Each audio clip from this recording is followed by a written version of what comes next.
반갑습니다. 저는 김병수라고 합니다. 저는 정신과 의사입니다. 그러다 보니 평소에 우울하다, 마음이 아프다, 또 내가 우울증이 아닌가요? 하는 환자분들을 자주 뵙게 됩니다. 실제로 그러다 보니 사람들이 제일 궁금해하시는 것 중에 하나가 지금 내 마음이 정상인지, 내 마음이 우울한데 이게 과연 우울증인지 아닌지 이런 것들을 가장 궁금해하시는 것 같습니다. 그래서 오늘 제가 여러분께 무엇이 우울증이고 또 우울증 증상은 어떤 것이 있으며 또 우울증을 예방하고 또 극복하기 위해서는 어떤 마음가짐을 가지셔야 하는지 그런 예방과 원인 또 극복 방법, 평소의 마음 습관 등에 대해서 말씀을 드리려고 합니다. 사람들은 우리가 모두 인생을 살다 보면 스트레스를 받는다라는 이야기들을 많이들 하십니다. 스트레스 때문에 힘들어요. 지내기가 너무너무 힘듭니다. 스트레스 받아요. 스트레스 때문에 기분이 짜증나고 우울해요. 그런데 실제로 사람들이 스트레스 받는다라고 했을 때 스트레스를 피할 수 있는 방법은 사실은 별로 없습니다. 왜냐? 살아가는 것 자체가 스트레스거든요. 그러니까 내가 살아가고 있는 상황 그 자체가 우리는 매 순간 뭔가를 이겨내야 하고 극복해야 되고 적응하기 위해서 힘들게 살아가야 됩니다. 그러다 보니 스트레스는 기본적으로 현실에서 피할 수 없는 우리가 반드시 맞아들여야만 하는 그 존재의 어떤 기본 구성 요소이기도 합니다. 그러다 보니 스트레스를 피한다라는 것은 있을 수 없는 일이고요. 다만 우리가 스트레스 상황에서 어떻게 우울증에 빠지지 않고 힘들어지지 않고 잘 극복하느냐, 잘 이겨내느냐의 문제가 가장 중요한 이슈라고 할 수 있습니다. 사람들은 누구나 다 우울해집니다. 사실 우울하지 않은 사람 없습니다. 살다 보면 나도 슬퍼요. 기분 안 좋습니다. 또는 기분이 요즘 들어서 짜증이 좀 나는 것 같아요. 항상 난 기분 좋습니다. 라고 하는 사람 없거든요. 여러분도 그러시겠지만 저도 마찬가지로 우울할 때가 있습니다. 따라서 사람들은 돈 문제, 애들 문제, 자녀 걱정, 학업 걱정, 직장 문제 등으로 스트레스 받고 우울해지는 건 피할 수 없는 현실입니다. 그런데 그 사람 중에서 어떤 사람은 우울증이 되기도 하고 그 다음에 어떤 분들은 잘 이겨내기도 합니다. 스트레스 받고 우울하다고 해서 다 우울증이 되는 건 아니거든요. 근데 과연 그러면 누가 우울증이 되고 누가 우울증이 되지 않느냐? 또 어떤 경우는 우울한 기분이 있으면서 이걸 우울증이라고 하고 어떤 경우는 우울증이 아니라고 하느냐, 그 기준에 대해서 우선 좀 말씀을 드리겠습니다. 우울증이라고 하는 거는요, 적어도 우리가 당연히 그냥 우울하다라는 것 외에도 흥미가 현저하게 감소되는 것, 뭘 해도 재미가 없어요. 감동이 느껴지지 않아요. 밥맛이 변합니다. 체중이 변하기도 하고요. 잠을 잘 못 자기도 하고 너무 많이 주무시기도 해요. 불안하고 초조하다, 피로하다, 의욕이 하나도 없어요. 내가 뭔가 해도 가치가 없는 사람인 것 같고 내가 뭔가를 잘하는 사람이 아니고 나는 못난 사람인 것 같은 자존감이 저하되고 자책하고 죄책감을 느낍니다. 심지어는 주의 집중력이 떨어지고요. 기억력이 떨어진다는 이야기도 하세요. 극단적인 경우에는 죽고 싶다, 사는 게 무가치하다라는 이야기까지 합니다. 적어도 이 중에서 이 9가지 증상 중에서 적어도 5가지 이상에 해당이 되고 그것이 상당한 기간, 적어도 2주 이상 지속되고 그로 인해서 일상생활에 상당한 지장이 미치는 경우, 이런 경우 저희가 우울증이다라고 우선 진단을 합니다. 그런데 반대로 우울하지 않은 우울증도 있어요. 사람들이 오셔서 당신 우울증입니다 라고 얘기를 하면 저 하나도 안 우울합니다. 근데 어떻게 우울증이죠? 라고 얘기하시는 분들 꽤 있거든요. 특히 어떤 경우는요, 연세 있으신 분들, 몸이 아파요. 내시경도 다 했는데 자꾸 소화가 안 돼요. MRI도 찍고 했는데 계속 머리가 아파요. 이런 신체적인 증상을 장기간 호소하면서 특별한 원인이 없어요. 그런 경우는 내재된 우울증이 있는 것이 아닌가 생각을 해보셔야 됩니다. 또한 아무 이유 없이 피로해요. 혹은 여러 가지 스트레스로 인해서 만성 피로가 누적이 되었어요. 그리고 그것이 상당한 오랜 기간 지속이 되었다라고 하는 경우는 단순히 피로가 아니라 우울증이 아닌가 한번 하고 의심해 보셔야 합니다. 또한 불면증의 상당 부분은 우울증입니다. 불면증 장기간 만성화되는 우울증의 50% 이상, 그 이상은 우울증이 내재된 경우가 대부분입니다.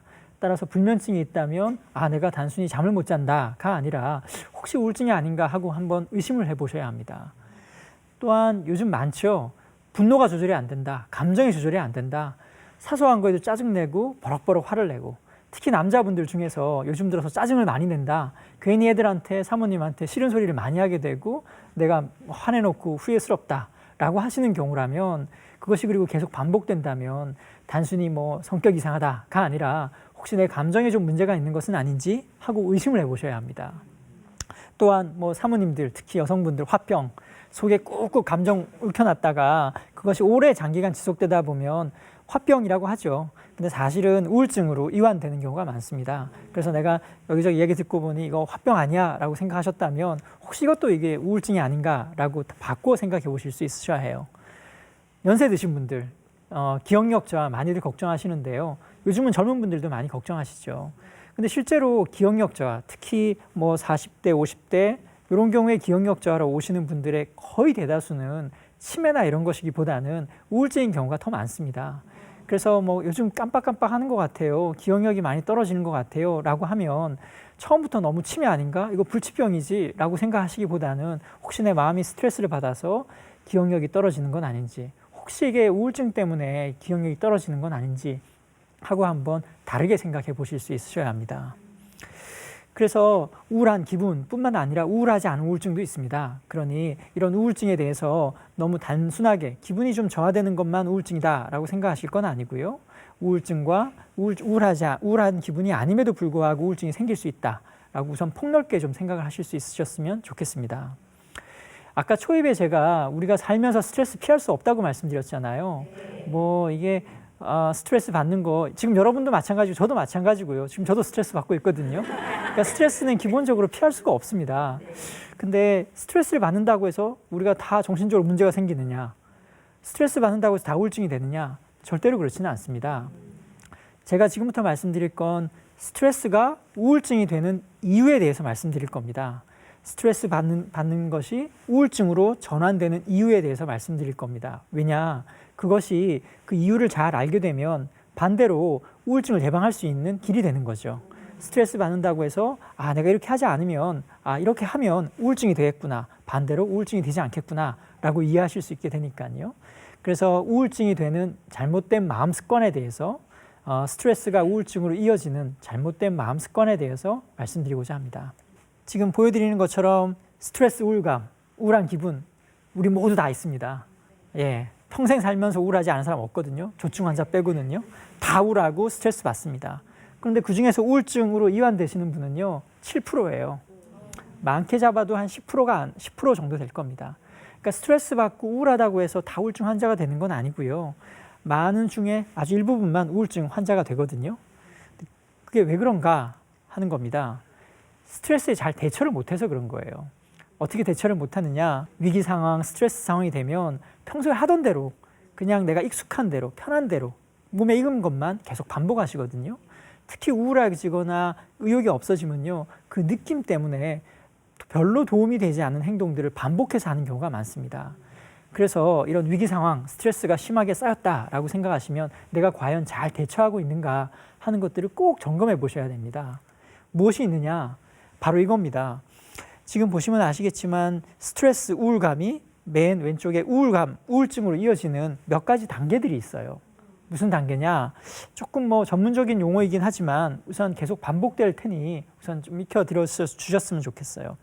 스트레스, 우울감, 내가 그러니까 스트레스를 받고 우울해진다라고 했을 때 맨 왼쪽에 우울증으로 이어지는 중간 단계에 회피가 있고요. 그 다음에 비활동성이 있고 그 다음 반추가 있습니다. 이게 뭐냐? 스트레스가 있을 때 그냥 무조건 도망가려고 하는 거예요. 회피하는 거예요. 두 번째, 스트레스를 받고 우울하다고 해서 아무것도 안 하는 거예요. 움직이지도 않고 꼼짝하지 않고 활동을 멈춰버리는 겁니다. 비활동성. 세 번째, 반추. 반추가 생각을 되새김질하는 거거든요. 소가 되새김질 하듯이 생각을 계속 머릿속으로 되새김질하는 겁니다. 이걸 반추라고 해요. 그래서 스트레스 받고 기분이 우울해졌을 때 그 사람이 자꾸 도망가려고 하고 활동도 하지 않고 생각 속에만 머물면 그것이 우울증으로 이어지게 됩니다. 그래서 우울한 기분, 스트레스가 우울증으로 연결되는 데는 이 세 가지 요소가 가장 중요합니다. 회피하고 활동하지 않고 생각에만 머물러 있으면 우울한 기분과 스트레스가 우울증으로 이어지게 되는 겁니다. 지금부터 제가 조금씩 좀 더 자세하게 말씀을 드릴게요. 이런 겁니다. 회피는 이런 거예요. 애 때문에 힘들어. 공부하기가 너무너무 힘들어. 직장 갔더니 상사가 나를 괴롭혀. 너무너무 힘들어. 그럴 때 우리가 어떻게 하죠? 그냥 뭐 쇼핑으로 술 한 잔으로 잊어버리려고 하죠. 아니면 그냥 잠만 자려고 합니다. 사실 이런 것들이 회피 반응이에요. 뭐 문제가 있으면 사실은 적극적으로 해결을 하거나 갈등이 있으면 풀어나가려고 해야 되거든요. 근데 퇴근 후에 어우 기분 나빠, 술이나 한잔 해야지, 술 먹고 잊어버려야지 라든지 자꾸 남편이 속썩여 오늘 백화점을 쇼핑이나 해야지는 회피 반응인 겁니다. 쇼핑하고 술 먹는다고 해결이 되나요? 기분이 뭐 일시적으로 잠깐 기분은 좋아질 수 있겠죠. 그러나 잠시 뇌를 마취시키는 거예요. 마취해서 깨어나면 또 여전히 우울하고 스트레스는 더 쌓여만 가게 되거든요. 그래서 이런 걸 회피 반응이라고 해요. 그런데 우울한 기분, 스트레스 있는데 자꾸 그런 식으로 회피 반응만 하면 문제는 더 커지고 기분은 나중에 점점점 더 우울해지게 되는 겁니다. 남자분들 이런 경우가 많아요.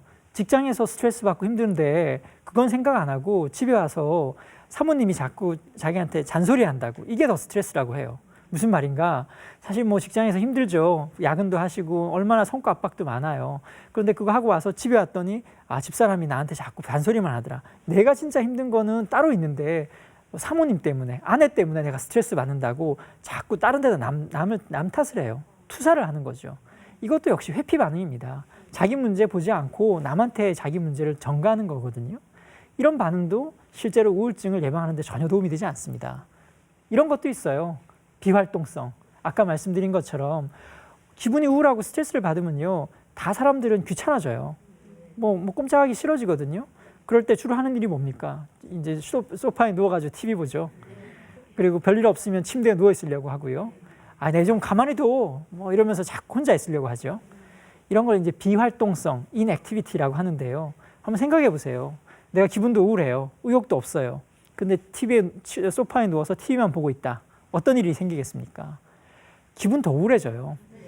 그냥 잠시 편할 뿐이에요. 그냥 잠시 그냥 그런구나. 근데 기분 우울하다고 침대에 계속 누워서 1시간 자고 일어났다고 생각해 보세요. 자고 일어나면 더 기분 꿀꿀해요. 기분 더 우울하고요. 어떻게 하지? 더 고민만 많아집니다. 우리 마음이요. 우리 마음이 과연 우리한테 좋은 생각들을 말해줄까요?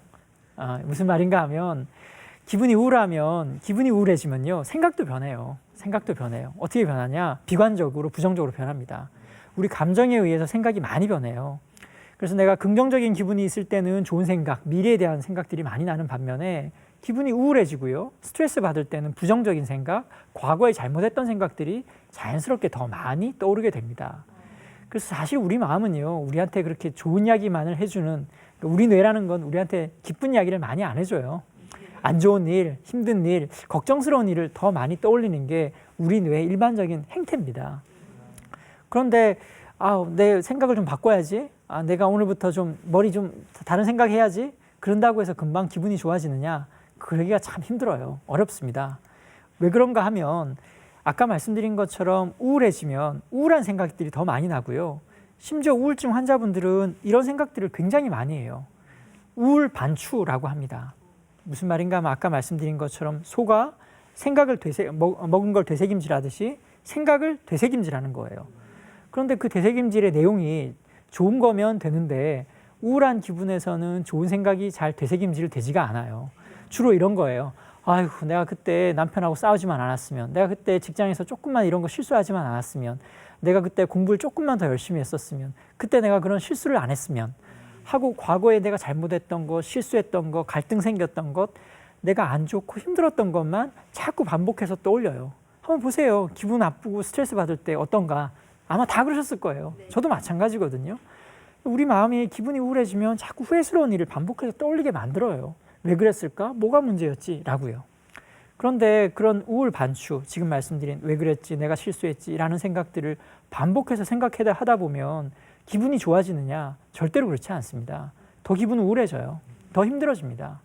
이게 바로 우울 반추의 특징입니다. 기분이 우울해져서 자꾸 생각 속에만 머물고 부정적인 생각에 자꾸 빠져들고 과거의 후회스러운 생각에 빠져들면 기분은 더 우울해지는 거예요. 그래서 우울한 기분이 들 때 생각이 너무너무 많아져요. 그리고 자꾸 후회스러운 생각만 떠올라요.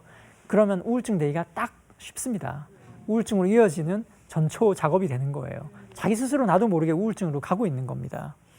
오늘 기분이 왜 이렇게 안 좋지? 왜 이런 일이 나한테 자꾸 생기는 거지? 앞으로 이렇게 안 돼야 되는데 안 되려면 어떻게 하지? 걱정하고 초조해하는 거예요. 그럼 당연히 기분은 더 우울해지시겠죠. 우리가 운동도 하고 예술도 즐기고 해야 기분이 전환되는데 생각에만 멈춰 있고 활동하지 않고 도망만 다니면 기분 좋아질 만한 일을 할 수가 없고 그로 인해서 기분은 더 우울해지는 겁니다. 그래서 이런 우울한 기분의 악순환을 우리는 경계를 해야 되는 겁니다. 스트레스, 우울증, 스트레스, 우울한 기분 누구나 다 경험합니다. 그렇지만 우울증이 되지 않으려면 아까 말씀드린 것처럼 내가 기분이 우울하다고 도망 다니지 않아야 됩니다. 회피하지 않아야 됩니다. 문제가 있으면 해결하거나 적극적으로 대응을 해야 됩니다. 두 번째, 생각 속에 빠져 있으면 안 됩니다. 특히 자꾸 후회스러운 생각, 과거의 나쁜 습관, 실수한 것들 반복해서 떠올려봐야 아무 소용없어요. 더 기분만 우울해집니다. 활동하지 않고 침대에 누워있고 소파에 누워서 TV만 보고 있으면 기분 더 우울해집니다. 그런데 회피하고 반추하고 활동하지 않으면 우울한 기분이 점점점 악순환에 빠져들면서 우울증으로 이어지게 되는 것이죠. 그것이 바로 그 10명이 우울한데 왜 한 명이 우울증이 되느냐의 원인인 것입니다.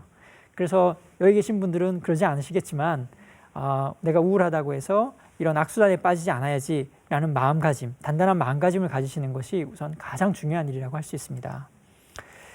그래서 다시 한번 제가 정리를 하자면 우울증을 부르는 마음 습관은 나쁜 습관은 3가지입니다.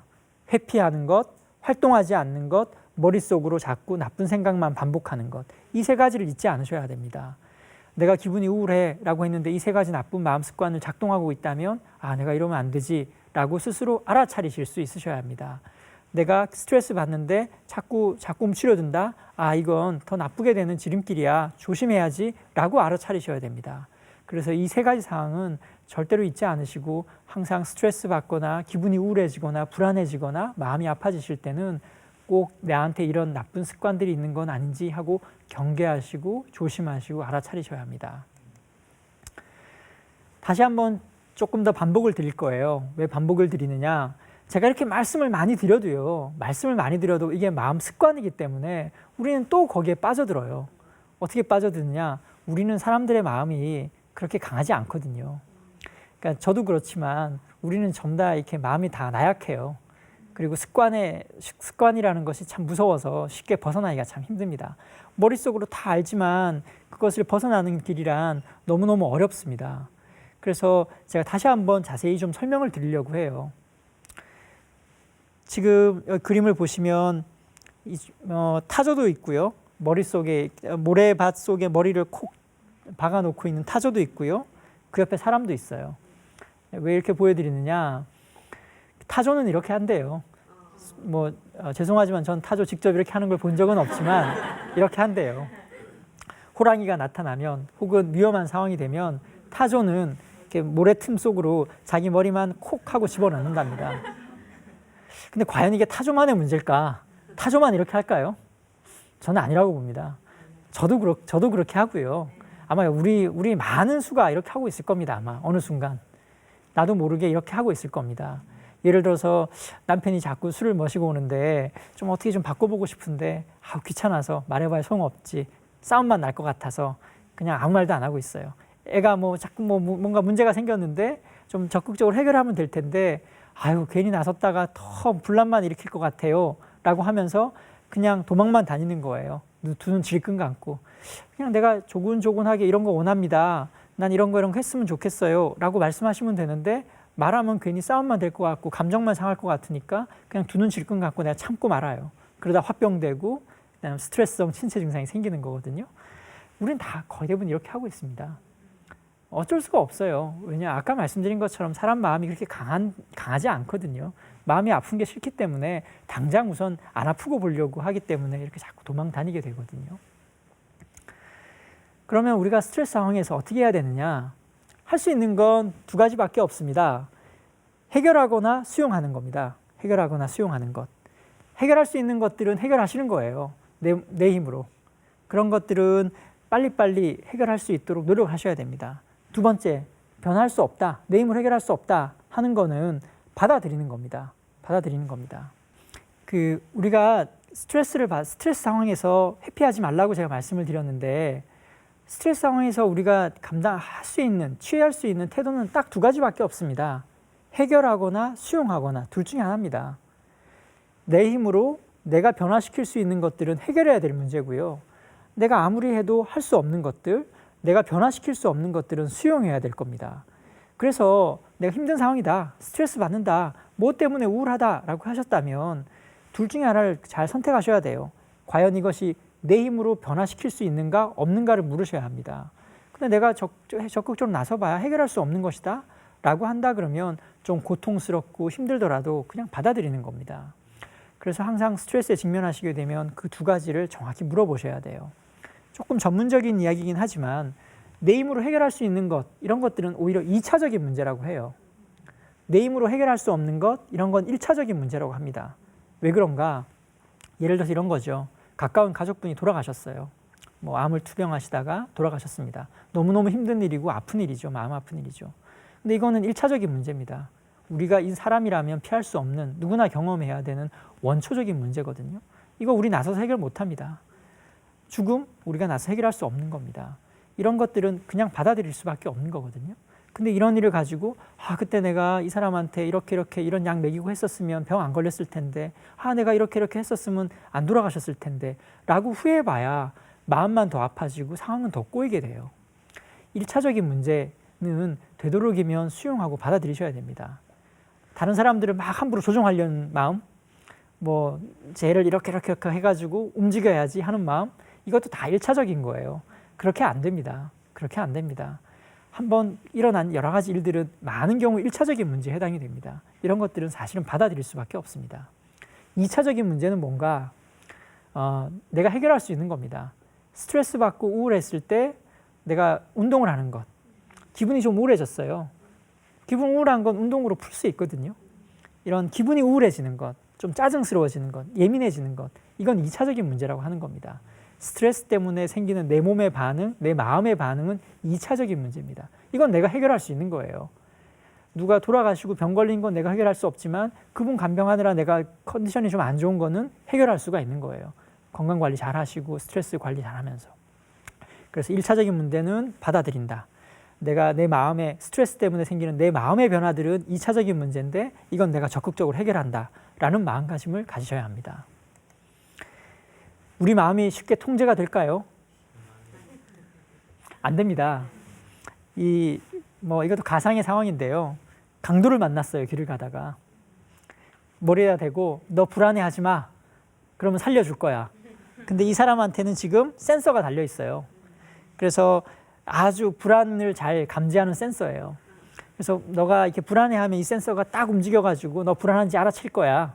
그러니 거짓말할 생각도 하지 말고 잘 마음을 통제해 라고 강도가 얘기를 했어요. 이 사람 그래서 마음속으로 생각합니다. 불안해하지 말아야지. 어떻게 됐을까요? 이 사람 죽었을 거예요 아마. 총 맞아서. 우리 마음은 우울함도 불안함도 마찬가지로요. 통제하기가 거의 힘듭니다. 가끔 이런 얘기를 하세요. 우울하고 이런 거 의지력이 약해서 그런 거야. 그렇게 쉽게 말하면 안 됩니다. 누가 우울하고 싶어서 우울한 겁니까? 그렇지 않거든요. 반대로 우울해서 벗어나는 것, 의지만으로 벗어날 수 있느냐? 쉽지 않아요. 특히 내가 막 머리를 조정해서 내 머리를 막 쥐어짜가지고 우울한 것으로 벗어나겠다? 대부분 더 우울해지기 마련입니다. 내가 생각만으로, 그다음 의지만으로 내 기분을 이렇게 쉽게 조정하는 것은 거의 어려운 일이에요. 우리나라 사람들이요, 다 정신적으로 건강할 것 같지만 죄송하지만 그렇지는 않아요.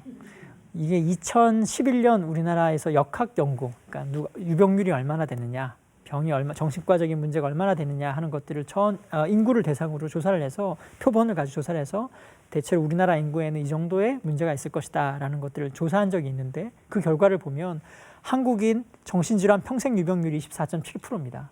그러니까 10명 중에 2명 내지 3명은 평생 살아가면서 어떤 종류의 정신과적인 질환이나 병을 걸리게 된다는 거예요. 과연 이런 상황에서 우리가 다 마음이 행복할 것이다? 참 어려운 일 아닐까요? 우리나라 사람들 2명 중에 1명은요, 평생 살면서 심각하게 죽고 싶다는 생각을 합니다. 너무너무 힘들어서요. 지금 당장은 아닐지라도 살다 보면 사는 게 좀 힘들어. 이렇게 사느니 그냥 죽었으면 하고 생각하시는 때가 많이들 경험을 하시게 된다는 거예요. 다들 이런 상황에서 나만 우울하다, 나만 불행하다, 나한테만 문제가 있다 라고 스스로를 괴롭힐 이유가 없는 겁니다. 삶의 고통이나 우울이나 스트레스는 누구나 경험하는 것이기 때문에 나만 고립되어서 나만 힘들다고 자꾸 생각을 하실 필요가 없고요. 그런 생각 자체가 나를 더 우울하게 만들고 더 우울증으로 빠져들게 만든다라는 사실을 이해하셨으면 좋겠어요. 그래서 막 남들 보고 막 행복하다, 아, 저 친구는 참 잘 지내는 것 같은데 부러워하실 필요도 없고요. 그분도 속내 들여다보면 다 우울할 거 있을 거예요. 한두 가지는. 다 저 사람 멋있게 사는 것 같고 잘 사는 것 같다, 돈도 많은 것 같고 걱정 없는 것 같다, 들여다보면 부부싸움하고 애 문제로 속썩이고 있어요. 그러니 너무 부러워하시거나 비교하시려고 하실 필요가 없습니다. 아, 내가 좀 우울하구나. 아, 이때는 내가 나한테 도움이 되는 뭔가 다른 걸 생각해 봐야지. 우울하면 자꾸 비교하게 되는데요. 아, 이 비교가 더 나를 우울하게 만드니? 그러지 말자라고 자기 마음을 알아차리고 위험한 생각의 패턴을 경계를 하셔야 됩니다. 아까 제가 받아들여야 될 부분은 받아들여야 된다고 했잖아요. 이런 겁니다. 뭐 이거는 여담이고 좀 비유이긴 한데요. 사실 인생이라는 건 이런 성난황소, 특히 눈먼 성난황소와 되게 비슷합니다. 무슨 말인가 하면요. 여기 그림에 보시면 이 앞에 멋있는 남자가 채식주의자예요. 알고 봤더니 이렇게 근육질인데. 제가 만들어낸 이야기입니다. 채식주의자예요. 근데 이 앞에 있는 황소는요. 눈이 멀었어요. 그래서 막 그냥 닥치는 대로 치받아요. 근데 이 앞에 있는 채식주의자, 이 남자가 나는 채식주의자야. 나 건드리지 마. 난 너 소화 한 번도 먹어본 적 없어. 그러니 나를 치지 마. 막 이야기를 해요. 과연 이 성난 황소가 이 사람 피해갈까요? 절대로 안 피해갑니다. 채식주의자인지 뭐 풀만 먹는지 아무 신경 쓰지 않습니다. 그냥 닥치는 대로 그냥 받을 뿐이에요. 인생에서 일어나는 뭐 여러 가지 힘든 일들, 극한 상황들은 이런 상황하고 되게 비슷합니다. 내가 뭔가 잘못했기 때문에, 내가 잘못 살았기 때문에 나만 이런 일이 생겨서가 아니고요. 그냥 어쩔 수 없이 생기는 일들이 많고요. 내가 피하려고 했지만 피할 수 없는 경우가 많습니다. 그런데 이거를 자꾸 자기 탓하시거나 내가 뭔가 잘못해서 혹은 난 이렇게 착하게 잘 살았는데 왜 나한테 이런 일이 생기지? 라고 하시는 순간 우리는 더 고통스러워지고 우울해지는 겁니다. 그래서 인생에서 일어나는 스트레스 받는 일, 힘든 일이 나 때문에 내가 잘못해서 난 착하게 살았으니까 생기지 않았어야지 라고 생각하시기보다는 아, 어쩔 수 없는 부분이 있겠구나. 누구나 이런 일은 겪을 수 있겠구나 라는 것들을 이해하고 넓은 시각에서 바라보실 수 있는 힘을 기르시는 것도 굉장히 중요합니다. 남자분들은 이런 경우가 많습니다. 자기 생각들을 왜곡해요. 어떻게 왜곡하냐. 나 우울합니다 하면 되거든요. 근데 우울한데 술 땡겨. 장래가 불안해. 그냥 좀 걱정이 돼. 그냥 사모님하고 상의하면 되죠. 친구들하고 이렇게 편하게 얘기하시면 되는데 산속에 가서 그냥 혼자 살래. 이렇게 말한다고요. 자기 감정을 그냥 있는 그대로 바라보고 그대로 표현하시면 도와도 주고 교류도 하고 자기도 편할 텐데 자기 생각을 왜곡해서 표현하고 꼬아버려요. 그럼 어떻게 되겠어요? 자기도 괴롭고 도와주려는 사람, 마음이 있는 사람들도 뭐 어떻게 해야 되지? 라고 당황해 하시거든요. 그래서 자기 마음을 왜곡하거나 꼬우지 않으셔야 돼요. 저는 이걸 가끔 감정 난독증이라고 표현을 합니다. 자기 마음을 제대로 못 읽는 거예요. 그리고 꼬아서 표현하는 거예요. 그러다 보니 자기도 더 괴로워지고 상대방도 저 친구 도대체 왜 저래? 라는 얘기를 하는 거거든요. 이러면 자기도 힘들 뿐만 아니라 도와주고 싶은 마음이 들어도 쉽게 다가가지를 못하게 되거든요. 그래서 자기 감정을 정확히 읽고 바라보시는 것. 내가 우울할 때 너무 우울한 기분에 빠져가지고 생각을 꼬지 않고 그냥 있는 그대로 우울하다, 불안하다, 그 자체를 정확하게 바라보시는 것이 가장 중요합니다. 이때 우리가 해야 되는 것 무엇이냐? 아까 말씀드린 것처럼 생각을 있는 그대로 쭉 바라보는 겁니다. 생각은 기차와 같다라고 생각하시면 돼요. 생각은 흘러가게 되어 있습니다. 우울하다, 불안하다, 짜증난다 했지만 그 다음 어느 순간 즐거워, 기분 좋아 이런 일이 따라오기 마련입니다. 그러다가 또 힘들어, 스트레스 받아. 그냥 기차 같아서요. 쭉 지나가게 돼 있어요. 근데 어떤 분들은 이 기차 중에서 우울한 칸에 쏙 들어가 버려요. 우울하니까 왜 우울하지 하고 그냥 우울한 칸으로 뛰어 들어가 버려요. 그럼 어떻게 됐어요? 기차 지나가긴 하지만 나는 우울한 칸 속에 그냥 갇혀버리는 거예요. 그냥 내비둬야 돼요. 그냥 가만히 그냥 내버려두면, 파고 들어가지 않고 가만히 내버려두면 뭐 좀 우울하고 힘든 생각들이 쭉 흘러가더라도 어느 순간 또 그래도 인생은 살만해 라는 생각이 그 다음에 필름처럼 나오게 돼 있거든요. 근데 우울하고 더 스트레스 받고 더 괴로워하시는 분들은 기차 한 칸에 그냥 쏙 들어가려고만 해요. 파고 들어가 버려요. 그래서 우리가 이때 어떻게 하느냐, 거리를 두고 내 마음을 바라본다. 거리를 두고 내 마음을 찬찬히 들여다본다 라고 합니다. 그러니까 내 마음을 마치 영화처럼 그냥 지켜만 보는 거예요. 왜곡하지도 않고 어느 한거에 빠져들어가지도 않고 그냥 가만히 보고 계시는 거예요. 이게 가장 첫 번째 할 일입니다. 자기 마음이 우울하다, 짜증난다, 화가 난다 하셨을 때 함부로 거기에 휩쓸리지 않으시고 자기 마음을 찬찬히 들여다보기 위한 가장 간단한 팁이 제가 알려드리는 이런 군화 기법이라는 겁니다. 그러니까 뭐냐? 우울해, 짜증나가 아니라 내가 지금 기분이 좀 우울하구나. 저 자식 때문에 내가 스트레스 받아서 우울증 걸릴 판이야가 아니라 내가 지금 저 친구한테 화가 났구나. 내가 지금 스트레스를 받아서 너무너무 화가 나. 내 마음이 짜증이 나가 아니라 내가 스트레스 때문에 좀 짜증이 났구나 라고 읊조리는 거예요. 그러면 어떤 효과가 있냐면요. 내 생각이요. 언어화되면서 내 쪽 점점 이렇게 분리가 돼요. 그래서 내 마음을 들여다볼 수 있게 돼요. 근데 확 짜증나 이러면 내가 그 감정하고 혼합이 돼요. 융합이 되거든요. 그러면 관찰하지 못하고 이게 다 마치 내가 짜증난 사람처럼 이렇게 막 섞여버리게 되는 거거든요. 근데 이때 기차다. 생각은 기차다. 내가 지금 화가 나는구나 하게 되면 쭉 이렇게 내 자아와 내 감정이 떨어지면서 내 감정을 있는 그대로 그냥 가만히 내버려 둘 수 있게 됩니다. 그래서 이런 것들을 탈융합이라고 해요. 감정과 내 자아를 조금 떨어뜨려 놓는 것. 이렇게 탈융합시키면 감정이 되게 다루기가 쉬워져요. 내가 생각을 해보세요. 화가 나 보다는 내가 화가 났구나. 틀리거든요.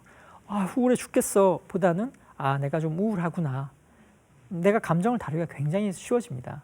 그래서 감정을 좀 떨어뜨려 보는 것, 그때 그것을 구나 하면서 조금 떨어뜨려서 연습하시는 것, 이것이 우울한 기분이 더 깊어지지 않도록 막는 간단한 팁 중에 하나예요. 또 하나, 자꾸 제가 우울해지면 생각 많아진다 그랬죠? 자꾸 나쁜 생각이 든다 그랬잖아요. 반추 속으로 들어간다고. 함정에 빠지지 않으셔야 됩니다. 저희 RD.샘 마르텔이라는 그 심리학자가 연구를 했어요. 어떤 연구를 했느냐? 우리가 고민을 하고 생각을 많이 하면 과연 좋은 생각이 드는지, 좋은 아이디어가 떠오르는지, 기분이 좋아지는지, 그리고 어느 정도 생각을 하면 그런 좋은 기분과 아이디어가 나오는지를 테스트를 해봤어요. 그랬더니 2분 정도 생각하면 결판이 나더라는 겁니다. 2분 정도 막 고민해가지고 자기 자신에게 물어보는 거예요. 막 고민에다가 스트레스 받고 힘들 때 막 고민에 빠져 있다가도 2분 있다가 내가 이렇게 고민을 했더니 첫째, 내 기분이 좀 나아졌느냐? 우울한 기분에서 좀 벗어났느냐? 우울한 기분에서 좀 벗어났다. 그럼 더 고민하세요. 괜찮습니다. 2분을 고민했는데 기발한 아이디어가 떠올랐어. 그러면 더 고민하세요. 괜찮습니다. 근데 2분을 생각을 했는데도 불구하고 기분은 더 우울해지고 좋은 아이디어 떠오르지 않았다. 그러면 더 생각해봐야 소용이 없어요. 좋은 아이디어도 기분도 좋아지지 않습니다. 그래서 이때는 시계 딱 보시고 2분 고민했는데 좋은 해결책도 안 나오고 더 짜증만 늘어났다면 과감하게 나가서 바람이나 쐬고 오세요. 머리 싸매고 있어봐야 소용없어요. 이게 보통 사람의 마음의 흐름입니다. 생각의 함정에 빠지지 마라가 이 그림이 보여주는 메시지입니다. 우울한 기분이 들 때 생각하셔야 되는 것, 과연 지금 나 자신에게 가장 도움이 되는 행동은 무엇인가를 생각을 하셔야 됩니다. 우울하다, 짜증이 난다, 스트레스 받는다 라는 거는요, 야, 네가 좀 다르게 행동해. 너 지금 하던 대로 하면 안 돼 라는 메시지를 보내는 거거든요. 그렇게 받아들이셔야 됩니다. 핵심은 뭐냐? 행동 활성화라는 겁니다. 영어로는 behavioral activation이라는 거예요. 우울증 환자 치료로도 쓰이는 거예요. 우울증 환자들을 행동을 활성화시켜 주는 거예요. 그랬더니 우울증이 좋아진다는 겁니다. 근데 과연 이게 우울증 환자에만 해당되느냐? 그렇지 않아요. 스트레스 받고 우울한 기분이 드는 사람들한테도 행동 활성화만 잘 촉진시켜주면 예방하고 기분을 더 좋게 만들어줄 수 있습니다. 가장 간단한 방법이 뭘까요? 운동이에요. 운동이에요. 운동하면 뇌가 튼튼해져요. 쉽게 말하면. 뇌에서 우리 옛날에 이야기하던 엔돌핀 나오고요. 기분을 좋게 만들고 안정감을 들게 하는 세로토닌도 나와요. 운동을 열심히 하잖아요. 의욕하고 새로운 도전도 하고 싶어지는 의욕을 증강시키는 물질, 도파민 이런 것들이 나오게 됩니다. 내가 고민하고 생각한다고 엔돌핀 나올까요? 안 나와요. 운동하면 나와요. 내가 마음 편해져야지, 막 의지를 갖고 좋아져야지. 세로토닌 나올 거예요? 안 나옵니다. 열심히 햇빛 보고 뛰면 세로토닌 나옵니다. 그래서 스트레스 받는다, 우울하다, 자꾸 처진다 하셨을 때는 내가 이거는 내가 지금 행동을 활성화라는 메시지구나, 움직이라는 메시지구나, 그렇게 이해를 하고 받아들이셔야 돼요. 이런 것도 보시면 제가 이건 제 개인적인 데이터인데요. 매일 운동하시는 분과 운동을 하지 않는 사람들, 그 중간에 적당히 하시는 분들을 비교해 봤더니 스트레스 수준이 틀려요. 매일 운동하시는 분들은 스트레스 점수가 낮아요. 운동을 하지 않는 분들은 스트레스 점수가 전반적으로 다 높아요. 그러니까 운동을 평소에 열심히 하시는 분들은요, 뭐 일이 많고 조금을 떠나서요, 그 사람이 뭐 하느냐 이런 걸 떠나서 운동을 열심히 하시는 분들은 스트레스가 적어요. 운동을 하지 않는 분들은 스트레스가 많아요. 다른 고민하실 필요가 없습니다. 우선 뭐 스트레스의 내용 이런 거 떠나서요, 평소에 운동을 꾸준히 하시는 분들은 스트레스에 대한 면역력, 내성이 길러져서요, 스트레스 덜 받게 돼 있습니다. 우울한 기분을 극복하는 데도 도움이 되고요. 그래서 심지어 저희가 우울증 환자를 대상으로 연구도 했어요. 이런 연구가 굉장히 많습니다. 우울증 환자를 대상으로 약도 쓰기도 하고 그냥 내비두기도 하고 관찰하기도 하고 운동을 시키기도 하고, 그래서 과연 어느 게 더 좋은 효과가 좋은가를 봅니다. 운동을 시켰더니 4주, 8주 되면서 우울증 환자의 경우는 우울증 점수가 쭉 내려가요. 심지어는 어떤 연구에서는 경도의 우울증, 가벼운 우울증 정도는 약을 써서 치료하나 운동을 하나 효과가 같더라는 거예요. 그러니 우리가 우울하다, 스트레스 받을 때 해야 될 때 제일 먼저 떠올려야 할 거는 몸을 움직이는 겁니다. 몸을 움직이는 겁니다. 내가 과연 우울증이 되었다라고 했을 때 이거 내가 좀 몸을 안 움직이고 활동하지 않아서 그런 건 아닌가라고 조금은 생각을 해보실 필요가 있는 것이죠. 가끔 이렇게 운동하라 그러면 얼마나 해야 돼요? 라고 묻습니다. 때로는 운동했는데 왜 이렇게 안 좋아지죠? 라고 하시는 분도 있어요. 그건 왜 그런가? 운동의 강도를 잘 체크를 안 하셔서 그래요. 운동을 열심히 하셔야 됩니다. 꾸준히 하셔야 되고요. 심지어는요, 심폐활량이 좋은 사람은 우울증도 적게 걸려요. 연구를 했더니 평소에 심폐활량이 좀 큰 사람들은요, 나중에 관찰해 봤더니 심폐활량이 적은 사람보다 우울증이 더 잘 걸렸어요. 심폐활량이, 그러니까 평소에 심장의 능력, 그다음 폐활량 이게 좀 떨어지시는 분들은요, 나중에 지켜보면 우울증도 잘 걸린다는 겁니다. 그러니까 평소에 운동을 하셔서 심장도 튼튼해 놓고 폐활량도 늘려놓으면요, 우울증도 적게 걸린다는 겁니다. 그래서 운동 어느 정도 하셔야 되느냐? 아까 말씀드린 것처럼 강도를 어느 정도 있게 하셔야 돼요. 빠르게 걷는 걸로 일주일에 150분, 30분씩 5번. 조깅하듯이 하는 것들은 한 15분, 25분 정도 3-4번 이렇게 하시면 돼요. 적어도 이 정도 하셔야 우울증이 예방이 됩니다. 너무 가볍게 하시거나 약하게 하시면 안 되고 꾸준히 하셔야 되고, 운동을 안 하시면 또 효과는 사라져요. 그래서 습관처럼 계속 반복을 하셔야 합니다. 그래서 우울증 예방은 건강한 생활 습관과 일맥상통합니다.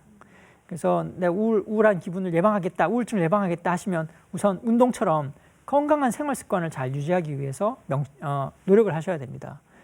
담배, 스트레스와 관련이 있어요. 담배 많이 피우시는 분일수록 스트레스가 더 높아요. 그러니 이 운동뿐만 아니라 담배 끊고 술 적당히 마시고 잠 잘 자고 하는 그런 생활 습관이 내 기분을 좋게 하고 우울증을 예방하는 가장 기초 작업이 되는 겁니다. 그래서 심지어 우리가 뭐 심장병만 생활 습관이 중요하냐가 아닙니다. 우울증도요, 생활 습관 때문에 우울증이 걸린다, 생활 습관이 안 좋은 경우 우울증이 더 잘 생긴다라는 것이 연구로도 밝혀져 있습니다. 그래서 내가 우울증을 예방하겠다라고 하시면 운동, 담배 끊는 거, 술 적당히 드시는 거, 잠 잘 자는 거, 좋은 음식 먹는 거, 이런 것들을 잘 지키셔야 합니다. 그래서 활동 제가 하라 그랬죠? 활동, 내가 우울하다, 스트레스를 받았다라고 하셨을 때 기분을 좋게 해주는 나만의 활동 레시피를 만드셔야 돼요. 나는 힐링 푸드를 먹겠다, 운동하겠다, 자연에 가서 즐기겠다, 친밀한, 내가 좋아하는 사람 만나겠다, 내가 즐거워하는 거 하겠다. 아니면 내 스스로 명상, 복식호흡처럼 긴장을 푸는 것들을 하겠다. 스트레스 받는다, 해결하거나 받아들이겠다. 종교 생활하면서 기도하겠다. 도와주면서 내 마음도 위로를 받겠다. 내가 정말로 하고 싶은 일에 매진하겠다. 등등. 내가 우울한 기분에서 벗어나기 위한 나만의 활동 레시피를 정확히 한두 가지는 가지고 계셔야 돼요. 이게 없는 분들은요, 우울하고 스트레스 받을 때 무너져 버리는 거예요. 그런 것들이 너무 많아요. 우울할 때 뭐 하시죠? 기분 전환 뭐 하시죠? 취미생활 뭐 하세요? 우울증 환자들한테 여쭤보면요, 없다고 대답하시는 분이 너무 많습니다. 그러니 내가 평소에 우울증 예방하겠다라고 하시면 다른 것보다는 내가 우울한 기분이 들 때 내가 기분을 전환시키고 더 좋게 하기 위한 A, B, C를 갖고 계셔야 되는 거예요. 나는 뭐 사랑을 나눈다, 종교생활을 한다, 취미생활을 한다, 봉사활동을 한다. 1번, 2번을 하겠다라고요. 그래서 궁극적으로 필요한 건 뭐냐 이겁니다. 사람들은 다른 사람들이 나기를 위로해 줄 거라고 생각을 하세요. 맞는 이야기인데요. 실제로 우울증을 예방하기 위해서는 자기 자신을 먼저 아끼셔야 되거든요. 자꾸 우울해지고 스트레스 받으면 어떤 사람들은 비관적이 되고 자기 자신을 탓하는 경우가 있습니다. 내가 잘못해서, 나는 내가 문제가 있어서 나 뭐 이렇지? 라고 생각하시기보다는 우선 자기 자신을 공감해 주셔야 돼요. 스스로 내가 좀 힘들었나 보다. 나를 좀 다독여야겠다. 그리고 내가 더 열심히 운동하고 내 몸을 좀 더 아껴야지. 자기 자신을 이해해주고 자기 자신을 공감해주고 자기 자신을 다독여야 되고 그리고 자기 자신의 몸을 아끼셔야 됩니다. 그래야 우울증을 예방할 수 있어요. 남이 안 해줘요. 자기를 아낄 수 있는 사람은 죄송하지만 자기 자신밖에 없습니다. 자기가 자기 자신을 생각하는 것만큼 남이 나를 생각해 주느냐? 아닙니다.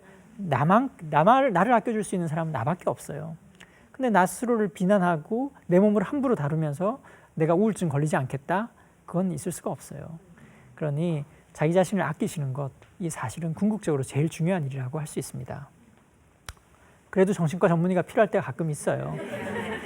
언제냐? 죽고 싶다는 생각이 들 때. 제일 위험한 거죠. 이럴 땐 도움을 적극적으로 정신과를 전문의께 요청을 하셔야 합니다. 도움을.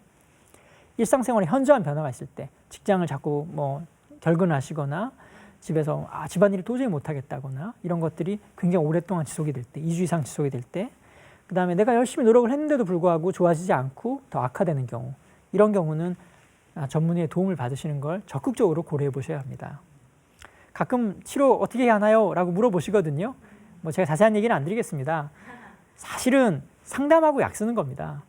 좋은 상담 받으시고요. 좋은 약 쓰면 우울증 금방 벗어납니다.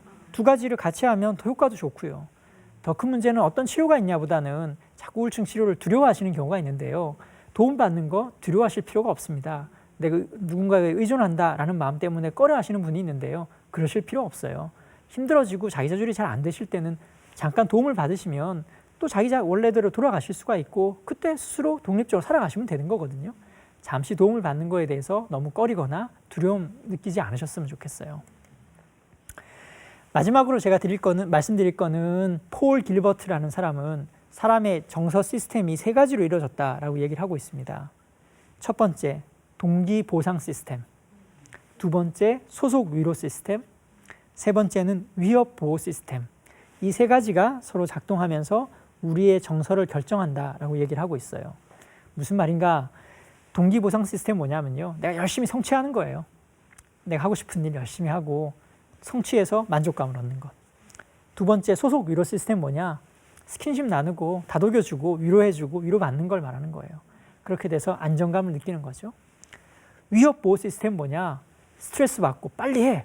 못하면 어떻게 돼? 잘릴 거야. 이런 위협 받았을 때 우리의 마음에 작동하는 시스템이에요.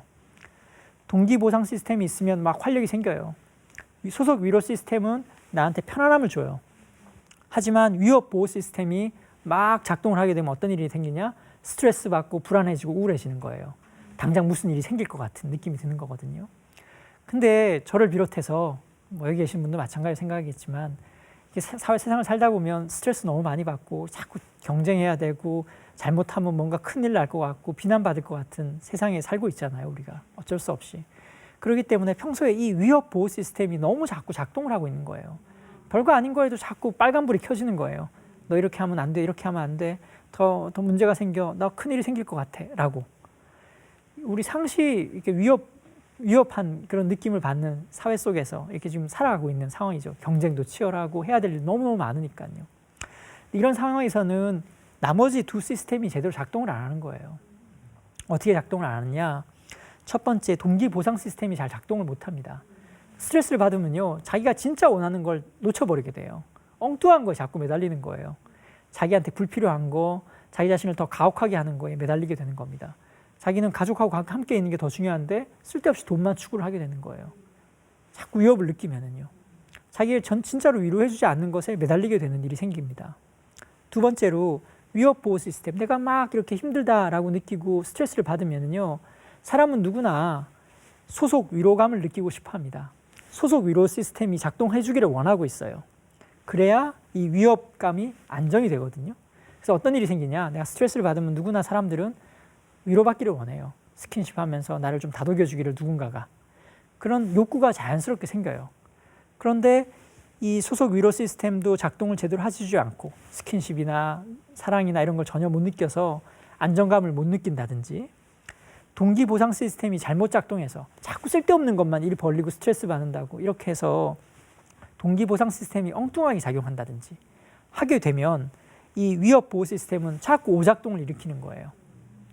그래서 이 두 가지를 잘 해결을 하시면 내가 아무리 스트레스 받고 힘든 상황이라 할지라도 안정감, 행복감을 느끼면서 살아가실 수가 있게 돼요. 구체적으로 어떤 내용이냐? 이런 겁니다. 내가 스트레스 받는다라고 했을 때 우리가 해결할 수 있는 첫 번째 유일한이 아니지, 단 두 가지 방법 중에 첫 번째 한 가지는 친밀감밖에 없습니다. 아까 말씀드린 것처럼 우리가 스트레스 받고 힘들 때는 누군가가 필요한 거예요, 사실은요. 너만 힘든 게 아니야. 너만 슬프고 우울한 게 아니야. 라고 누군가가 옆에서 다독여주기를 바라는 마음이 누구나 생기게 됩니다. 왜 그러냐? 뇌에서 옥시토신이라는 물질이 나와요. 스킨십하고 사랑하는 사람이 다독여주고 위로의 말을 건네잖아요. 아, 그 사람과 내가 연결돼 있고 그 사람은 내 편이다 라는 생각이 들면 우리는 뇌에서 옥시토신이라는 물질이 나와요. 그 옥시토신이 어떤 역할을 하느냐? 항스트레스 호르몬이에요. 스트레스를 이겨낼 수 있도록 도와주는 물질이에요. 모성 호르몬이라도 알려져 있죠. 근데 이 옥시토신이 남자에도 나오고 여자도 나오는데 스트레스의 나쁜 영향들을 막아주는 좋은 역할을 해요. 근데 이게 언제 나오느냐 하면 우리가 친밀감, 사랑을 느끼고 보살핌을 받을 때 나와요. 그래서 제가 가끔 농담 삼아 이런 이야기도 합니다. 스트레스 받고 힘드시면 사모님하고 혹은 남편 혹은 아내 싸우셨더라도 밤에 주무실 때는 손 꼭 잡고 주무시라고. 그러니까 미워도 손 잡고 주무시라고. 왜냐? 스킨십 하면 옥시토신이 나오거든요. 마음으로는 미워도 스킨십 하면 내 마음이 편안해지고 위로를 받을 수 있거든요.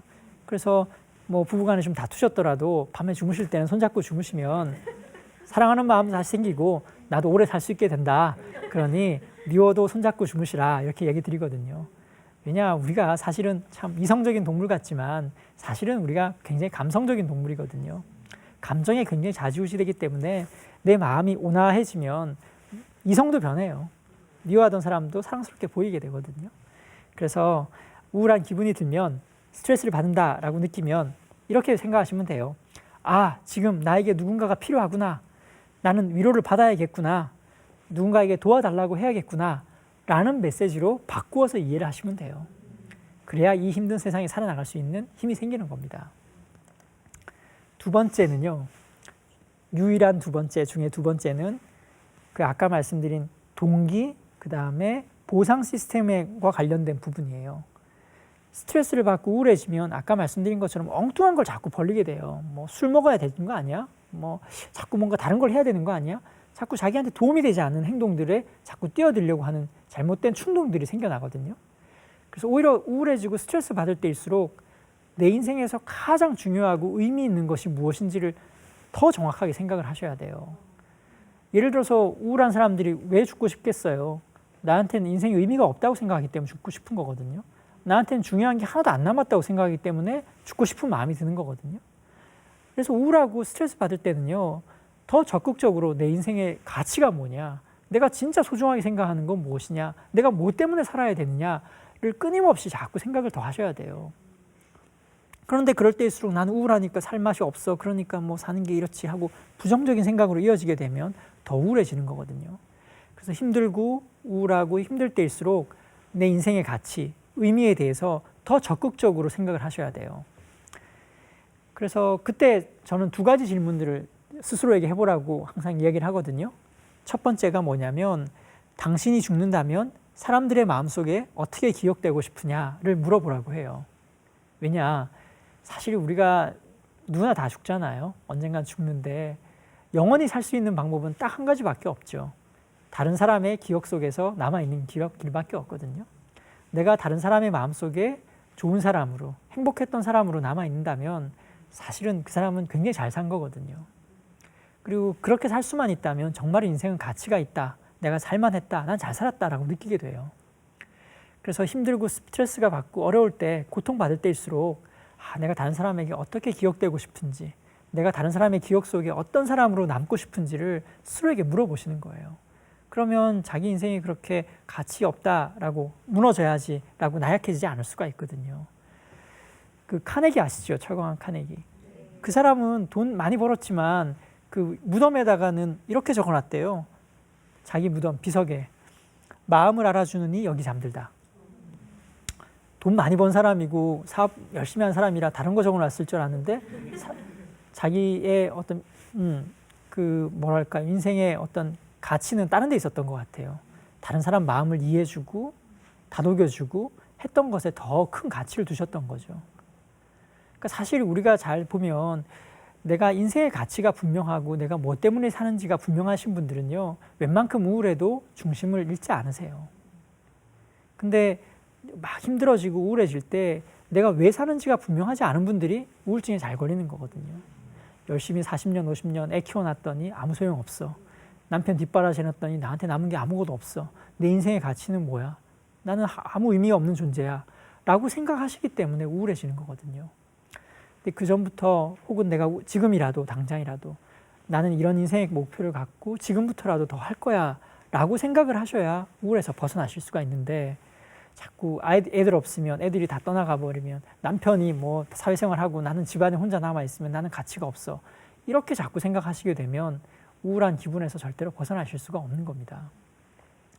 그래서 항상 우울하고 힘들 때일수록 내가 왜 사는지, 뭐가 중요한지, 나는 어떤 의미를 추구할 것인지, 다른 사람에게 어떤 인상을 주고 어떤 기억 속에 어떤 모습으로 남고 싶은지를 항상 떠올리셨으면 좋겠어요. 좋은 엄마, 멋있는 아내, 그다음에 멋있는 여성으로 남고 싶다면 지금 우울하다고 움츠러드시면 안 되겠죠. 두 번째는 스트레스를 받았다 하셨을 때 거기에만 자꾸 집착하지 마세요. 그냥 탁 날려버리시는 거예요. 어떻게 날려버리냐? 이렇게 한번 상상해 보시는 거예요. 지금 기적이 일어나서 요술사가 나타나서 내 스트레스를 한 방에 탁 하고 날려버렸어요. 그랬다 치고 그 다음에 내가 뭐 하고 싶은지를 상상하는 거예요. 가끔 사모님들한테, 중년 여성분들한테 이런 얘기를 묻거든요. 제가 애들 대학 가고 나면 그 다음에 뭐 하고 싶으세요? 자꾸 이래요. 애 대학 보내놓고 나면 뭐 할 거예요? 애가 수능 끝나면 이거 할 거예요. 수능 끝나면 운동도 하고 취미생활도 할 거예요. 됐고요. 그 다 좋은 대학 갔어요. 좋은 대학 갔는데 그러고 나서 뭐 할 거예요? 라고 물으면 의외로 답을 잘 못하세요. 의외로 답을 잘 못하시거든요. 그 말은 뭐냐? 지금 당장 눈앞에서 문제만 자꾸 집착을 하시는 거예요. 그것만 해결되면 모든 것이 다 잘 될 거라고 생각을 하시거든요. 그렇지 않아요. 그거 해결돼도 또 허무해져요. 왜 허무해지냐? 내가 하고 싶은 게 없으면 허무해지시는 거거든요. 그래서 내가 지금 당장 문제가 많고 힘든 게 있고 고통스럽다라고 생각하시면 거기에 매몰되지 마시고, 기적이 일어나서 그거 다 날아갔다 라고 생각하고 나서 그 다음에 내가 하고 싶은 게 뭔지를 한번 자꾸 떠올려 보세요. 그러면 내가 진짜 하고 싶은 게 무엇인지 조금 더 선명하게 나타나게 됩니다. 그래서 저는 항상 이 두 가지 질문을 스스로에게 던져보라 라고 얘기를 합니다. 이걸 명심하셨으면 좋겠어요.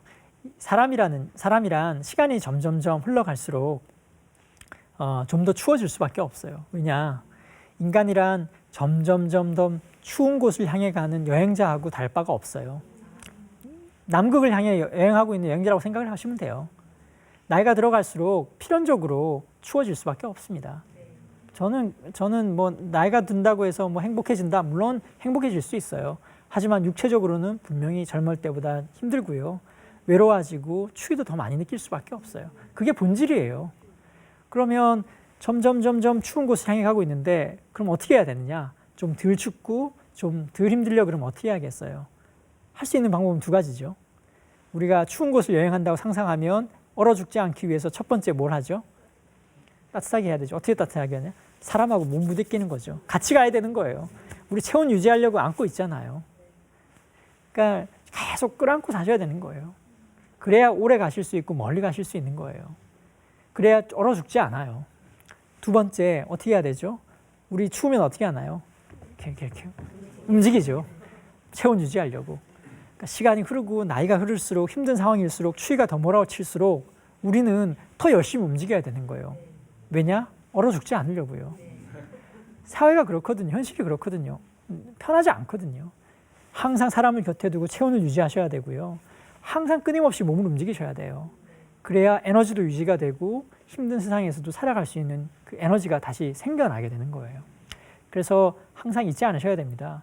우리 세상이 그렇게 호락호락하지 않다. 추운 곳을 여행하는 것과 다름없으니 내 체온을 유지하기 위해서는 사람을 곁에 두고 끊임없이 몸을 움직여야 된다라는 것들을 잊지 않으셨으면 좋겠습니다. 그래서 결론적으로 지금까지 강의드렸던 내용을 다시 한번 좀 정리를 해드리겠습니다.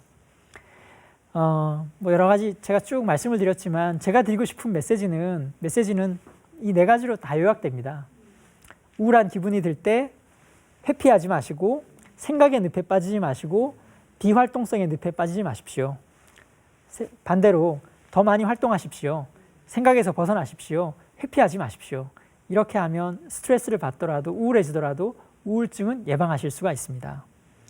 세 번째, 친밀감입니다. 친밀감입니다.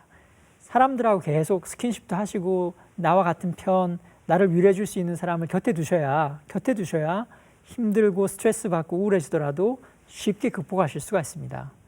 네 번째, 인생의 의미와 가치를 잃지 않으셔야 돼요. 내가 우울하다, 스트레스 받는다 라고 하셨을 때 떠올려야 되는 것, 또 한 가지가 아까 마지막으로 말씀드린 것, 인생의 가치, 내가 왜 살아야 되지, 뭐가 중요하지, 다른 사람의 기억 속에 내가 어떻게 남고 싶은지 그걸 떠올리면서 내 중심을 잡으셔야 하는 겁니다. 그래서 이 네 가지, 제가 드리고 싶은 메시지는 이 네 가지 요약되니 기분이 우울하다, 스트레스를 받는다 라고 하셨을 때는 이 네 가지를 항상 떠올려 보셨으면 좋겠습니다. 우선 여기까지 제 강의 경청해 주셔서 고맙고요. 아마 앞으로 쭉 지내시면서도 여러 가지 힘든 일들, 어려운 일들이 많으실 텐데 그럴 때마다 그 우울한 기분의 늪 속에 빠진다라고 생각하셨을 때는 제가 지금까지 말씀드렸던 몇 가지 메시지를 잘 기억하셨다가 함정에 빠지지 않으시도록, 그래서 더 나은 편안한 삶으로 나아가실 수 있도록 힘을 얻으시기를 바랍니다. 이상입니다. 고맙습니다.